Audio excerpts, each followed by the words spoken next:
اب بھی موجود ہیں۔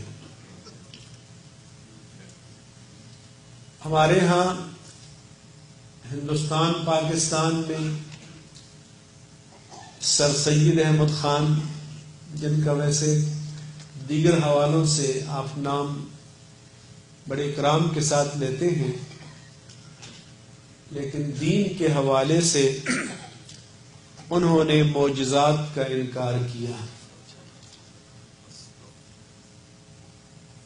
اور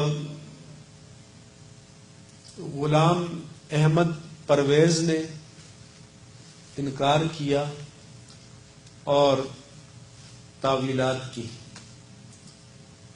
معجزہ کہتے ہی اسے ہیں کہ جس کا مقابلہ کرنے سے انسان عاجز آ جائے،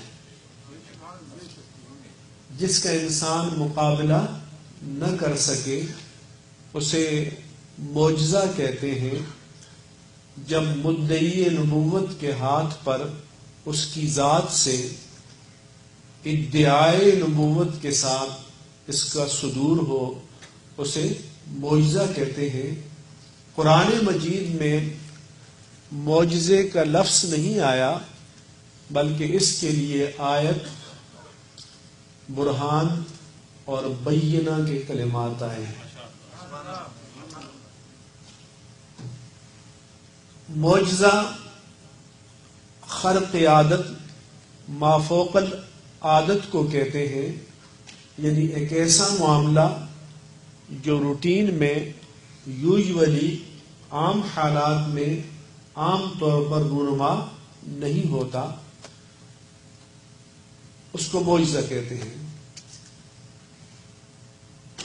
سر سید احمد خان صاحب کے دور میں جب مستشرقین نے، اورینٹلسٹ نے اور نصارہ کے علماء نے اعتراضات کیے کہ یہ باتیں تو خلاف عقل ہیں، تو انہوں نے ان کو راضی کرنے کے لیے کہا کہ نہیں، آپ ناراض نہ ہوں، یہ ایسی باتیں اس طرح نہیں ہیں جیسے بیان کی جاتی ہے، بس یہ مسلمانوں کی بیوقوفی ہے کہ جو اس طرح سمجھ لیتے ہیں، بلکہ اصل بات کچھ اور ہے۔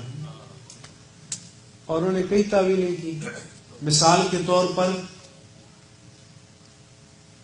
سورہ فیل میں جو ذکر ہے کہ وَأَرْسَلْنَا عَلَيْهِمْ طَيْرًا أَبَابِيلَ تَرْمِيهِمْ بِحِجَارَةٍ مِّن سِجِّيلٍ، کہ پرندوں نے اپنے پنجوں میں اور چونچوں میں کنکریاں لی اور اصحاب فیل پر پھینکا۔ وہ کہنے لگے ایسا نہیں تھا، وہ تو قریش پہاڑوں پر چڑھ گئے تھے، وہاں سے تیر اندازی کر رہے تھے اور ان کو سنگباری کر کے مار دیا۔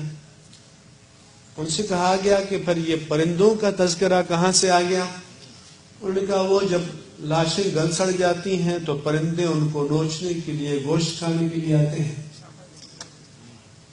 حالانکہ قرآن مجید نے وَأَرْسَلْنَا عَلَيْهِمْ طَيْرًا أَبَابِيلَ، پرندے بھیجنے کا ذکر پہلے کیا اور تَرْمِيهِمْ بِحِجَارَةٍ مِّن سِجِّيلٍ کا ذکر بعد میں کیا۔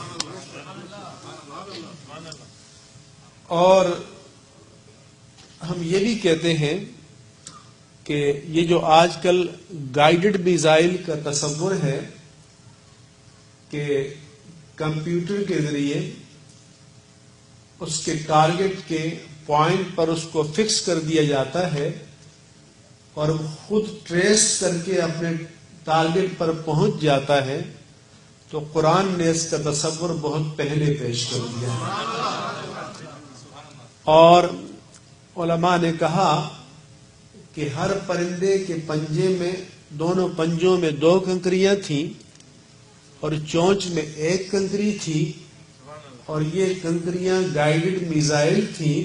جس کنکری پہ جس ہاتھی یا انسان کا نام تھا اسی کو جا کر ہٹ کر دیا،